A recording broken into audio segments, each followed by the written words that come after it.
ఉన్న బంగారాన్ని విడిపించి ఆ రోజు ఆన్లైన్ రేటుకే మేము కొంటాం. Sharma gold company. నమస్తే, నేను Keshav. Welcome to Suman TV. ఇది క్రోధినామ సంవత్సరం. అంటే క్రోధినామ సంవత్సరం పంచాంగం చూసిన వెంటనే ఈ సంవత్సరంలో ఏం జరుగుతాయో అనే ఆందోళనలు కూడా చాలా మందిలో అప్పుడు కనిపించాయి.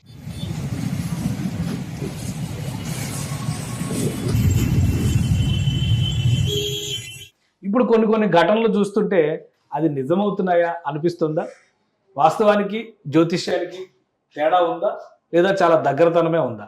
ఇప్పుడు ఆంధ్రప్రదేశ్లో వచ్చినటువంటి విలయం, అలానే తెలంగాణ సరిహద్దుల్లో ఖమ్మం జిల్లాలో జరిగినటువంటి ఉత్పాతం, దేశవ్యాప్తంగా కొన్ని ఘటనలు చూసినప్పుడు వరుసగా ఏదో ఒక చోట ఏదో ఒక మూల జలం రూపంలో విధ్వంసం జరుగుతున్నటువంటి పరిస్థితి కనిపిస్తుంది. దీనికి సంబంధించినటువంటి కారణాలేంటి, శాస్త్రం ఏం చెబుతుంది, ఈ అంశాలపైన విశ్లేషణ చూద్దాం. మనతో పాటు జ్యోతిష్ శాస్త్ర పండితులు శ్రీకృష్ణ సుధి గారు ఉన్నారు. శ్రీకృష్ణ సుధి గారు నమస్కారం. నమస్కారం అండి. పంచాంగం ప్రకారం ఉగాది రోజు తెలుగు వాళ్ళు సహజంగా చూసుకునేటువంటి ప్రక్రియ ఏ రాశికి ఎలా ఉంది, గ్రహాలు ఎలా ఉన్నాయి అనేది. సో ఇందులో నమ్మేవాళ్ళు ఉండొచ్చు, నమ్మని వాళ్ళు కూడా ఉండొచ్చు. కానీ జరుగుతున్నటువంటి పరిణామ క్రమం, కొన్ని ఇన్సిడెంట్స్, ఇప్పుడు క్రోధినామ సంవత్సరం కదా, పేరులోనే ఒక రిలవెన్స్ ఉంది కాబట్టి ఈ సంవత్సరం చాలా క్రోధాన్ని చూస్తామేమో అనే ఒక ఆందోళన అయితే ఉంది. ఏం జరుగుతుంది ఆంధ్రప్రదేశ్లో, తెలంగాణలో వచ్చినటువంటి విపత్తుల గురించి మీరు ఏం చెప్తారు? మీరు ఎక్కడ మొదలు పెట్టారో నేను అక్కడే మొదలు పెడుతున్నా. పంచాంగ శ్రవణం ప్రకారం సంవత్సరానికి రాజు శని, అలానే మంత్రి కుజుడు, వీళ్ళిద్దరి మధ్య పొంతన ఉండదు. ఓకే, ఒకళ్ళు అగ్నితత్వగ్రహం, ఇంకోళ్ళు వాయుతత్వగ్రహం.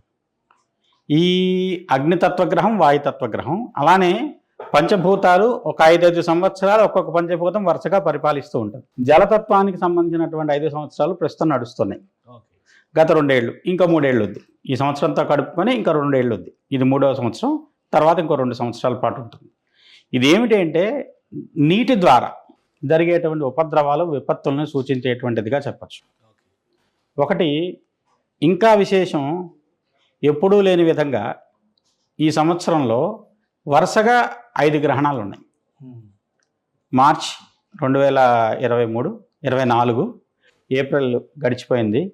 ఇప్పుడు రాబోయే నెలల్లో ఈ సెప్టెంబర్ నెలలో 17, 18 తారీఖుల్లో ఒకటి, అక్టోబర్ వచ్చేసి 2వ తారీఖు ఒకటి, అలానే అక్టోబర్ 17వ తారీఖు ఒకటి, ఇలా 5 గ్రహణాలు భూమి మీద కనిపించే గ్రహణం. ఇండియాలో కనపడతలేదు, భారతదేశంలో కనిపించే గ్రహణాలు కాదు కానివ్వండి. భూమి, సూర్యుడు, చంద్రుడు ఒకే వరుస రేఖలోకి వచ్చి రాహుకేతువుల లైన్లో ఉంటే సహజంగా మేము గ్రహణం అంటున్నాం. అది భూమి మీద ఎక్కడో చోట కనపడుతుంది. దాని ప్రభావం సూర్యగ్రహణం అయితే భూకంపము, లేకుంటే సముద్రం నుంచి వచ్చేటువంటి ఉపద్రవాలు, సునామీ లాంటి ఉపద్రవాలు ఏవో ఒకటి జరగడానికి. చంద్రగ్రహణం అయితే తీవ్రమైనటువంటి జల సంబంధమైనటువంటి సైక్లోన్స్ కానివ్వండి, ఇలాంటి వాటికి సూచనగా చెప్తూ ఉంటాం. ఆ గ్రహణం ఏ మార్గంలో అయితే ప్రయాణిస్తుందో ఆ మార్గంలో ఎక్కువ నష్టం జరగడానికి ఆస్కారం ఉంది. గత కొన్ని సంఘటనలు కూడా దాన్ని సూచిస్తున్నాయి, జరిగిన వాటిని. ఎప్పుడైతే మీకు మహారాష్ట్ర మధ్య నుంచి వెళ్ళిన గ్రహం లాతూర్లో భూకంపం వచ్చింది, అలానే అంతకుముందు మా గుజరాత్లో కచ్లో భూకంపం వచ్చింది, దానికి ముందు సూర్యగ్రహణం నడిచింది. ఇవన్నీ ఏంటంటే సూర్యగ్రహణం ఏ మార్గంలో వెళ్ళిందో ఆ మార్గంలో భూకంప సంబంధమైనటువంటి సంఘటనలకు ఆస్కారం ఉంది. అంతేకాకుండా ఈ సంవత్సరం ఇంకొక విశేషం ఏమిటంటే కుజుడు స్తంభిస్తున్నాడు మిథునంలోను, కర్కాటకంలోను. మంత్రి అయినటువంటి కుజుడు వక్రంతోనూ స్తంభంతోనూ సంవత్సరంలో అధిక భాగం గడుపుతున్నాడు. తద్వారా ఏంటంటే కుజుడు సహజంగా ఏంటంటే 45 నుంచి 48 రోజులు ఒక రాశిలో ఉండాలి. అలాంటి గ్రహం 6 నెలల పైన 18 ఏప్రిల్ 2025 వరకు కర్కాటకంలో ఉంటున్నాడు, అక్టోబర్ నుంచి మొదలుపెట్టి. ఇది ఏమవుతుందంటే కుజస్తంభన, సహజంగా కుజస్తంభన అంటే అన్నీ బిగేసినట్టు అయిపోతాయి. ఇవి నీచ రాశిలో, జలరాశిలో స్తంభిస్తున్నాడు. ఇప్పుడు నీళ్ళ మధ్యలో మంట పెడితే మంటన్న ఆరిపోవాలి, నీళ్ళన్నా వేడెక్కాలి. మామూలుగా లౌకికంగా మాట్లాడుకుందాం, బాగా వేడి నీళ్ళు కావాలి, నేను కింద మంట పెడతాం, నీళ్ళు వేడెక్కుతాయి. లేదు, మంట ఆర్పాలి, నీళ్ళు చల్లుతాం, మంట ఆరిపోతుంది. ఈ రెండు కలిసి ఒక తీవ్ర స్థాయికి వెళ్తే దాని నుంచి ఆవిరి పడుతుంది. దానికంటే తీవ్ర స్థాయికి వెళ్తే బడబాగ్ని జరిస్తుంది. ఆ బడబాగ్నిని మనం చూసాం, మనం చిన్నతనంలో దివిసీమలో వచ్చిన తుఫాను, దాని నుంచి పుట్టింది అది. ఇప్పుడు దాన్ని ఎందుకు ఉదాహరిస్తున్నానంటే నేను జరిగిన విషయంలో అప్పటి గ్రహస్థితి, అప్పుడు కుజుడు కర్కాటకంలో స్తంభించాడు. 19 నవంబర్ 1977 దివిసీమ తుఫాన్ వచ్చింది. ఆ వచ్చిన రోజు ఉన్న గ్రహస్థితి గమనిస్తే ఈ రాబోయే గత 2-3 నెలల్లో అలాంటి గ్రహస్థితి కనపడుతుంది. తద్వారా ఆంధ్ర ప్రాంతానికి, ఎందుకంటే రేవతి నక్షత్రాన్ని వరాహమిహిరుడు బృహజ్జాతకం ప్రకారం ముండేన్లో రేవతి నక్షత్రం ఆంధ్రప్రదేశ్ ప్రాంతాన్ని సూచిస్తుంది. దాని మీద రాహు ఉన్నాడు, గ్రహవేదలు. అప్పుడు సమయంలో గమనిస్తే కేతు ఉన్నాడు అక్కడ మీనరాశిలో. ఇప్పుడు రాహు ఉన్నాడు. రాహుకేతువులు అనేది నథింగ్ బట్ భూమి నోడ్స్, నీడలు, ఛాయాగ్రహాలు. అలాంటి ఛాయాగ్రహాలైన రాహుకేతువులు మీనరాశిని కన్యారాశిని వేధిస్తూ ఉన్న పరిస్థితుల్లో కుజుడు నీచలో ఉండి, శని కుంభంలో వక్రించుండి, గురుడు వృషభంలో వక్రించుండి, స్థిర రాశుల్లో గ్రహాలన్నీ వక్రించున్నాయి. తద్వారా ఏంటంటే ఒక రకమైనటువంటి ఉపద్రవం, విపరీతమైన పరిణామాలు. ఎందుకంటే గ్రహాలు అధికంగా వక్రించిన ప్రకృతికి విరుద్ధమైనటువంటి స్థితిలో గ్రహాలు ఉంటే ప్రకృతి విరుద్ధంగా ప్రవర్తిస్తుంది, తద్వారా వినాశనం తప్పదు. అసలు పంచాంగం చెప్పేటప్పుడు కూడా, ఉగాది పంచాంగం చెప్పేటప్పుడు కూడా 2 రాష్ట్రాలు సుభిక్షంగా ఉంటాయనే చెప్పారు కదా. మళ్ళీ కొత్తగా ఇవేంటి? నేను చెప్పలేదండి. ఇప్పుడు కాదండి, ఇప్పుడు ఏమైపోయిందంటే పంచాంగం ఎవరి దగ్గర చెప్తుంటే వాళ్ళకి అనుకూలంగా చెప్పడం మొదలుపెట్టాం. అది తప్పు. కాలాన్ని ఎందుకు శాస్త్రం అంటే అండి, జరగబోయే నష్టాన్ని తీవ్రత తగ్గించడం కోసం శాస్త్రం ఏమైనా ఉపయోగపడుతుందా?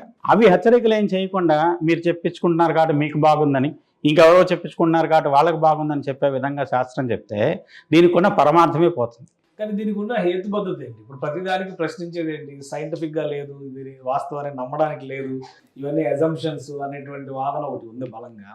సో మీరు ఆధారం చెప్పేది ఏంటి? 1977లో దివిసీమ ఉప్పెన వచ్చినటువంటి గ్రహస్థితి, ఈరోజు 2024లో ఉన్నటువంటి గ్రహస్థితి, రెండు ఒకటే అని నిరూపించేటువంటి ఆధారాలు ఏంటి? ఇప్పుడు 2077 దివిసీమ తుఫాన్ టైంలో, 1977 దివిసీమ తుఫాన్ టైంలో రాహుకేతువులు ఉన్న స్థితిలో, రాహు ఉన్న చోట కేతు, కేతు ఉన్న చోట రాహు ఉన్నాడు. కుజుడు అప్పుడు స్తంభించాడు, కుజుడు కర్కాటకంలో. మళ్ళీ ఇప్పుడు ఇదే సమయంలో స్తంభిస్తున్నాడు అక్టోబర్ నుంచి. ఇది ఒక కారణం.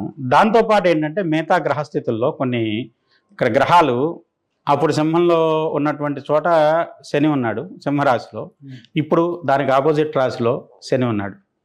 గురుడు ఉన్న చోట అప్పుడు మిథునంలో ఉన్నాడు, ఇప్పుడు వృషభంలో ఉన్నాడు. తర్వాత రవి అప్పుడు వచ్చేసేసి వృశ్చికంలోకి వస్తూ ఉన్నాడు. వృశ్చికంలోకి వచ్చే ముందు కానీ వచ్చే పరిస్థితుల్లో కానీ, ఎందుకంటే ఇది ఇదమిద్దంగా డేట్ చెప్పాలి అంటే మీకు ఇప్పుడు జరుగుతున్న వాటికి కూడా కొంచెం అటు ఇటుగా జరుగుతుంది కానీ పరిస్థితి, కానీ అదే విధమైన పరిస్థితి పునరావృతం అవుతున్నాయి అనడానికి గ్రహాలు సూచిస్తున్నాయి అని చెప్పచ్చు. ఓకే, ఒక ఏ రకంగా జరగవచ్చు? ఒక ఉత్పాతం కావచ్చు, ఒక ప్రమాదం కావచ్చు, ఏ రకంగా జరగవచ్చు? కొంతకాలం క్రితం వరకు ఎవరికి సునామీ అనే పేరు కూడా తెలియదు భారతదేశంలో. ఎవరన్నా చెప్పినా కూడా చాలా కారణాల వల్ల మనకు అసలు అలాంటి సిస్మిక్ జోన్లోనే లేదు, రాదన్నారు. వచ్చినప్పుడు ఏం చేసాం మనం? ఇప్పుడు అలానే ఏంటంటే ఇప్పుడున్న పరిస్థితుల్లో కొన్ని గ్రహణాలు, సూర్యగ్రహణం కానీ చంద్రగ్రహణం కానీ జరుగుతున్నది అట్లాంటిక్ ఓషన్ మీద.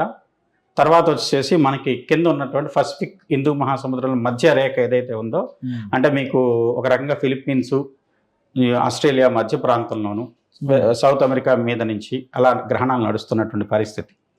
ఈ గ్రహణ గతి చూసుకున్నట్లయితే అలాగనే వచ్చేసేసి ఈ సముద్రంలో ఎక్కడో జరిగినటువంటి చిన్న ఉన్నటువంటి భూమి పొరల్లో సర్దుబాటు వల్ల కొన్ని ఉత్పాతాలు సముద్రం నుంచి పుడుతున్నాయి. సూర్యగ్రహణం అంటే ఖచ్చితంగా వచ్చేసేసి ఏదో రకమైనటువంటి సునామీ లాంటిది కానీ భూకంపం లాంటిది కానీ జరగడానికి 100% అవకాశం ఉంది. దాని ఉదాహరణలు చాలా చెప్పచ్చు మీరు. దాని తర్వాత ఒకటి గ్రహణం ఎప్పుడు జరిగింది, దాని తర్వాత ఉపద్రవం ఎప్పుడు వచ్చింది, భూకంపం లాంటిది. దానికి ఇందాక 2 చెప్పాను. ఇంకా మిగతా ప్రపంచం వ్యాప్తంగా లెక్కలు తీస్తే చాలా వరకు దానికి రెండింటిని కోఆర్డినేట్ చేసి చెప్పచ్చు. దీనికి ఏంటంటే కారణం గ్రహణాలు ఎప్పుడైతే జరుగుతున్నాయో ఇవేంటంటే ఒక సరళ రేఖలోకి వచ్చినప్పుడు, అలానే ఏంటంటే సూర్యుడు, భూమి, చంద్రుడు, మనస్సు, శరీరము, ఆత్మకారకుడు సూర్యుడు, మనఃకారకుడు చంద్రుడు, అలానే శరీరం, తనుస్తాను, ఈ 3 ఒకే సరళ రేఖలోకి వచ్చేసరికి కొన్ని సర్దుబాట్లు జరుగుతాయి. ఆ సర్దుబాట్లు వాటికి మంచే కానివ్వండి, దాని మీద నివసిస్తున్న మనకి ఇబ్బంది అంటా నేను. దానికి కారణం ఏంటంటే వాటి మీద ఉండేటువంటి గ్రావిటేషన్ ఫోర్సెస్. సైన్స్ ఎంత డెవలప్ అయినా ఈ సబ్జెక్ట్కి అంత పట్టు చిక్కుతుంది మాకు మాట్లాడటానికి. జ్యోతిష్పరంగా దాన్ని విశ్లేషించడానికి కూడా అంతకుముందు వీళ్ళేదో కాదు పుట్టిన పురాణాలు చెప్తున్నారు, ఇవి ఏమిటి అవి ఏమిటి, వాటి మీద వచ్చేసేసి ఎవరన్నా పట్టినట్టు నడిపిస్తున్నట్టు అవి తిరుగుతాయా అని చెప్పి ఇప్పుడు గ్రావిటేషన్ ఫోర్స్ అనే మాట మీరు చెప్తున్నారు. అదే ఉపయోగపడింది గ్రహాలు ఆ స్థితిలో నిలబడటానికి. అవేమిటి ఒక పర్టికులర్ స్ట్రైట్ లైన్లోకి వచ్చేసరికి మన శరీరంలో కూడా చాలా మార్పులు వస్తాయి. అందుకనే గ్రహణాల టైంలో మేము ఏం చేస్తామంటే ఆహారం తింటాం మానివేసేసి ఏదో మంత్ర సాధన చేయమని చెప్తాం. ఎందుకంటే శరీరాన్ని ఒక రకంగా ఏకీకృతం చేయగలిగినటువంటి శక్తి ఉంటుంది. ఆహారం తీసుకున్నాం అనుకోండి, జీర్ణశక్తి ఏమవుతుంది, ఆహారంలో ఎక్కువ బ్లడ్ సర్క్యులేషన్ ఎక్కువ స్టమక్ వెళ్ళిపోయి బ్లడ్ ఫ్లో అక్కడ ఉండేసరికి వెటిబ్రా మీద కాన్సన్ట్రేషన్ తక్కువ. ఆహారం తీసుకోలేదండి, రక్తానికి వేరే పని ఉండదు. అందువల్ల వెటిబ్రా మీద కాన్సన్ట్రేట్ చేస్తే మనశ్శక్తిని కేంద్రీకరించి మంత్రసిద్ధి కానివ్వండి ఇలాంటి వాటికి అవకాశం ఉంటుందని చెప్పి మన పూర్వీకులు చెప్పిన విధానం. దాని ప్రకారం సాధన చేస్తే గ్రహణం నాడు మిగతా రోజులు చేసిన దానికంటే 1000 రెట్లు ఫలితం ఎక్కువ అని గ్రహణాన్ని మేము ఎంచుకుంటాం సాధనకి, మంత్ర సాధనకి. కానీ దీనికోసం సహజంగా సంవత్సరంలో ఎన్ని గ్రహణాలు వస్తాయి? ఎప్పుడైనా వస్తే 2 సార్లు. ఓకే. ఈ సంవత్సరం ఏంటంటే మీరు బ్రహ్మం గారి కాలజ్ఞానంలో కూడా చెప్పాడు, ఒక్కసారి 4-5 గ్రహణాలు వచ్చిన సంవత్సరం నుంచి దానికి సంబంధించిన తోకచొక్క పడుతుంది. ఈ రకమైనటువంటి గ్రహస్థితులు పరిస్థితులు మారుతాయి. దేశీయంగా పరిపాలనా విధానాలు కూడా మారుతాయి అని చెప్పారు. నవంబర్ దగ్గర నుంచి అలాంటి కొన్ని ప్రపంచవ్యాప్తంగా ఒక రకంగా కొంతకాలం ఒక రకమైన రాజకీయ వ్యవస్థ, కొంతకాలం ప్రజాస్వామ్య వ్యవస్థ, ఇప్పుడు కొత్తదైనటువంటి వ్యవస్థ కూడా వస్తుందని బ్రహ్మం గారి కాలజ్ఞానంలో చెప్పిన విధానం బట్టి చెప్పచ్చు. ఓకే. 2000 సంవత్సరాల పాటు దాని యొక్క ప్రభావం ప్రపంచవ్యాప్తంగా నడుస్తుందని చెప్పాడు. ఇప్పుడు జరుగుతున్నటువంటి ఇన్సిడెంట్స్ ఎక్కువగా జలం బేస్డ్గా జరుగుతున్న సంఘటనలే ఉన్నాయి. అంటే నీరు ఒక ఉత్పాతం రూపంలో ఊళ్ళ మీద పడుతున్నటువంటి పరిస్థితి. ఇదే తరహాలో ఉంటాయా జరిగేటువంటి వాటిలో? మీరు గ్రహస్థితి బట్టి భూకంపాలు కూడా ఇట్లా రావచ్చు అని చెప్పారు. సముద్రంలో వచ్చిన భూకంపమే సునామీ అవుతుంది. అంటే ఏదైనా ఎఫెక్ట్ ఎక్కడైనా కూడా ఎఫెక్ట్ దాని ప్రభావం మనుషుల మీద చూపెట్టేది నీళ్ల ద్వారానే. ఓకే. ఇంకా దీనికి ఇంకొక ప్రత్యేకమైన గ్రహాలు కూడా యురేనస్ నెప్ట్యూన్ కూడా తీసుకుంటాం సార్. యురేనస్ వాయుతత్వం, నెప్ట్యూన్ వచ్చేసి జలతత్వం. ఓకే. నెప్ట్యూన్ అంటే వరుణుడు మన భాషలో చెప్పేది, యురేనస్ అంటే ఇంద్రుడి కింద చెప్తున్నాం. కానీ మనకంటే తర్వాత చాలా దూరంగా కక్షలో ఉన్నాయి కాబట్టి ప్రభావం తక్కువ చేసి చెబుతాం. కానీ వాటి సిగ్నిఫికెన్స్ చూపెట్టాల్సిన పరిస్థితుల్లో వాటి ప్రభావం కూడా బలీయంగానే ఉంటుంది. దీని ప్రకారం ఏంటంటే ఆ గ్రహాలు కూడా ఇన్వాల్వ్ అయిన కారణం చేత జలం ద్వారా మనకి ఎక్కువ నష్టం సూచన అవుతుంది. ఆ జల ప్రమాదాల వల్ల జరిగేటువంటి నష్టం అనేది చాలా తీవ్ర స్థాయిలో ఉండటానికి అవకాశం ఉంది. ఏపీలో తెలంగాణలో వచ్చినటువంటి వరదల బీభత్సాన్ని దృష్టిలో పెట్టుకొని మీరు చెప్తున్నారా, లేదంటే ఓవరాల్గా దేశవ్యాప్తంగా ఉన్నటువంటి స్థితిగతులను లెక్కేసుకొని చెప్తున్నారా? దేశవ్యాప్తంగా కాదు, ప్రపంచవ్యాప్తంగా. ప్రపంచవ్యాప్తంగా. ఎందుకంటే భూమి మీద ఒక్క చోట ఆంధ్రప్రదేశ్ మీదో తెలంగాణ మీదో గ్రహాల ప్రభావం ఉండదు. ఓకే. తెలిసినా తెలియకపోయినా ప్రపంచంలో నివసిస్తున్న, ఇంకా చెప్పాలి అంటే సూర్య కుటుంబంలో ఉన్నటువంటి ప్రతి ఒక్క అణువు మీద కూడా వీటి ప్రభావం ఎంతో కొంత ఉంటుంది. ఓకే. సూర్య కుటుంబంలో ఉండేటువంటి మిగతా యురేనస్, నెప్ట్యూన్, ప్లూటో కూడా. ప్లూటోని మనం లెక్కెట్టకపోయినా ఏం లేదండి, ఇప్పుడు మన మీద భూమి నుంచి మిగతా గ్రహాలు అడ్డు రావట్లేదు కానీ సూర్యకాంతి సగభాగం పడుతుంది, సగభాగం పడట్లేదు. మిగతా గ్రహాలు అడ్డు వచ్చి ప్లూటో మీద కాంతి అనేది కొంచెం తక్కువ విస్తీర్ణంలో పడుతుంది. ప్లూటో చిన్న గ్రహము, దాని మీద కాంతి పడుతుంది, 12 రకాలుగా పడుతుంది, 12 నెలలు. అందుకనే 12 రకాల నరకాలు అని చెప్తారు అక్కడ. ప్లూటో అనేది యముడి కింద చెప్పి యముడికి 12 నరకాలు అని చెప్పేటువంటి కారణాలు ఏమిటి అంటే 12 రకాలు. మనకి ఎలా అయితే 12 నెలలు, ఆ 12 నెలల అనుసరించి 12 రకాల నరకాలు ఉన్నాయని చెప్తారు గౌరవ పురాణంలో ఉన్న దాని ప్రకారం. ఇది సైంటిఫిక్గా అనలైజ్ చేసుకుంటే ఈజీ అర్థం తీసుకోవడం. కాకపోతే ఏంటంటే అప్పుడు వాళ్ళకి ఇంత వ్యవహార జ్ఞానము, విషయ జ్ఞానం లేదు కాబట్టి ఒక కథలాగను లేదంటే ఒక రకమైన యముడు దేవుడి పేర్లు పెట్టి చెప్పారు. సో ఇప్పుడు ఆంధ్రప్రదేశ్లో వచ్చినా కానీ, తెలంగాణలో వచ్చినా కానీ, లేదా మన దేశంలో వచ్చినా కానీ ఉత్పాతాలు వస్తే ఎదుర్కోవడానికి అయితే ప్రభుత్వాలు, ప్రజలు సన్నద్ధంగా ఉంటారు. ఒక 2 అనుభవాలు జరిగినాయి కాబట్టి అసలు రాకుండా నివారించాలంటే ఏం మార్గాలు ఉన్నాయి? ప్రత్యేకంగా చెప్పాలంటే అంటే నారసింహ శాంతి చేస్తే ఇది ఏ రూపాత్మక భూకంపాలకు కానివ్వండి, లేదంటే తీవ్రమైన తుఫాన్లకు కానివ్వండి, లేదంటే వచ్చేసి ఇలాంటి వాటిని అడ్డుకోవడానికి ఆ నారసింహ సంబంధమైన శాంతి చేయమనుంది.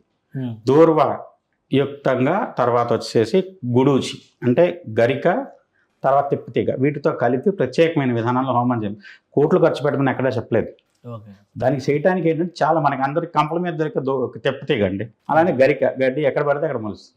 ఈ రెండింటితో ప్రత్యేక విధానంలో హోమం చేస్తే మీకు ఇలాంటి ఉత్పాతాలు తప్పుతాయనండి. అలాగనే మీకు ఒక చిన్న ఎగ్జాంపుల్ చెబుతా. పెద్ద పెద్ద బిల్డింగ్స్ కట్టి థండర్ అరెస్ట్ కింద ఒక చిన్న రాగి త్రిశూలం పెడుతున్నారు. సైంటిఫిక్గా అది ఓకేనా? అది ఆపుతుందిగా, ఆ బిల్డింగ్ పిరుగుపాటి నుంచి ఆపుతుంది కదా. అలానే ఆ ఎనర్జీని ఎర్తింగ్ చేయడానికి అది ఉపయోగపడింది కదా. పైన బట్టి ఎక్కడో ఉన్నటువంటి పిడుగు నుంచి వచ్చినటువంటి శక్తిని బిల్డింగ్ డిస్టర్బ్ అవ్వకుండా ఎనర్జీని తీసుకెళ్లి భూమికి అందించింది. అది సైన్సే కదా. ఇలాంటి సైన్స్ అంతకుముందు లేదా? ఎన్ని గోపురాలు, ప్రతి గోపురం మీద, దేవాలయం మీద కలశం పెడుతున్నాం. ఆ కలశం ఏమిటి? అది సైన్స్ కాదా? సైన్స్ అంటారా? కాదా? ఇప్పుడు ఇవాళకి అంత తీవ్రమైన తుఫాను వచ్చింది ఉత్తరాఖండ్లో, అన్నీ కొట్టుకుపోయినాయి. ఒక టెంపుల్ ఒకటి మిగిలింది ఎందుకు? కేదార్నాథ్ టెంపుల్. పెద్ద సునామీ వచ్చింది.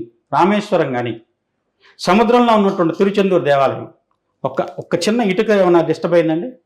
కన్స్ట్రక్షన్ ఏమైనా అటు ఇటు కదిలిందా? చుట్టూ ఉన్న కన్స్ట్రక్షన్స్ అన్నీ పోయినాయి, దేవాలయం ఏమైనా కదిలిందా? అంటే అప్పటి వాళ్ళకి సైన్స్ కానీ ఇప్పుడు ఉన్నటువంటి ఇంజనీరింగ్ టెక్నిక్స్ కానీ తెలియవనే. అంటే వాళ్ళు ఉన్న దాంట్లో కొన్ని వేల సంవత్సరాలు కూడా ఒక కరెంట్ నిలబడితే దాన్ని సైంటిఫిక్గా ఎందుకు అనలైజ్ చేయలేకపోతున్నారు మీరు? ఓకే, అది సైన్సే కదా ఆ రోజున. ఇవాళకి రామసేతు ఉంది, భూమిలో రాముడు కట్టింది. ద్వారకా నగరం ఉంది, ద్వారకా నగరం సముద్రంలో మునిగి ఇప్పటికే కట్టడం కన్స్ట్రక్షన్స్ అలానే ఉన్నాయి. అంటే ద్వారకా నగరం సముద్రాన్ని కృష్ణుడు అడిగింది లీజ్డ్ ప్రాపర్టీ. ఒక రకంగా చెప్పాలంటే కృష్ణుడు తనున్నంత వరకు సముద్రం నుంచి లీజ్ తీసుకున్నాడు దాన్ని. నాకు ఈ స్థలం కావాలి, ఈ స్థలాన్ని నాకు ఇచ్చేసాడు. సముద్రం ఆయనకి లీజ్ ఇచ్చాడు. కృష్ణుడు అవతారం సమాప్తమైన సముద్రం మళ్ళీ తన భూమి ఇచ్చిన లీజ్ భూమి తను తీసుకున్నాడు. ఆ రోజు అది లీజ్ అగ్రిమెంట్. వాళ్ళ భాషలో మాట్లాడితే రాముడు ఉన్నాడు, వెళ్తానే దారి అడిగాడు, సముద్రాన్ని ఇవ్వలేదు. ఇవ్వకపోతే ఏమన్నాడు? బాణం తీసుకొని ఎక్కువ పెడితే కాదని బతిమలాడుకొని ఈ విధంగా చేస్తే వారధి నిర్మించవచ్చు అని చెప్తే 10 రోజుల్లో వారధి కట్టారు. అంతకుముందు పరశురామ అవతారం ఉంది. భూమి మొత్తాన్ని దానం చేశాడు కశ్యపుడికి. దానం చేసిన తర్వాత కశ్యపుడు నాకు దానం ఇచ్చిన భూమి మీద నువ్వు ఉండడానికి వీల్లేదంటాడు. ఎక్కడ ఉండాలి అనే దానికి ఆయన సముద్రుడిని భూమి అడుగుతాడు పరశురాముడు. అడిగితే నీకు ఎక్కువ ఇచ్చినా కష్టమే, తక్కువ ఇచ్చినా కష్టమే, నువ్వు ఎక్కడి వరకు కావాలో నువ్వు తీసుకుంటే తను గంటగొడ్డలు విసిలిపోయిస్తే ఎక్కడ పడిందో అక్కడికి పశ్చిమ కనుమల నుంచి అవతల భాగం మొత్తం ఇవాళకి మనం పరశురామ క్షేత్రం అనే పిలుస్తున్నాం. పశ్చిమ కనుమలు ఏవైతే ఉన్నాయో ఇంటీరియల్ కర్ణాటక, ఇంటీరియల్ మహారాష్ట్ర, గోవా, తర్వాత వచ్చేసేసి మన కేరళ, ఇప్పుడు దాంట్లో ఎక్కువ భాగం ఇవాళకి పరశురామ క్షేత్రం అనే అనిపిస్తున్నారు. అది పరశురాముడు ఏర్పరచుకున్న భూమి, దానం ఇవ్వకుండా తను కొంచెం ఉంచుకున్న భూమి. దీన్ని బట్టి అర్థమవుతుంది ఏంటంటే భూమిలో మార్పులు, సముద్రంలో నీళ్లు రావటం, ముందుకి వెనక్కి వెళ్ళటం సహజంగా ప్రతి యుగంలోనూ జరుగుతోంది అవసరాన్ని బట్టి. ఇప్పుడు కృష్ణుడు వెళ్తుంటే యమునా నది 2గా చీలి దారి ఇచ్చింది అన్నారు, అదేదో బుక్కిడి పురాణం అన్నారు. అదే క్రిస్టియన్స్ రకంగా ఇంకొక విధంగా చెప్తారు, సముద్రం 2గా చీలిపోయిందని చెప్పి. వాళ్ళ మతపరమైన నమ్మకాలు. జరిగింది యథార్థమా లేదా ఇవాళ దాన్ని విశ్లేషణ చేసేదానికి అలా జరిగితే మంచి కోసం జరిగింది కాబట్టి ఇప్పుడు దాన్ని మంచి కోసం ఏ రకంగా దాన్ని ఉపయోగించుకోవచ్చు.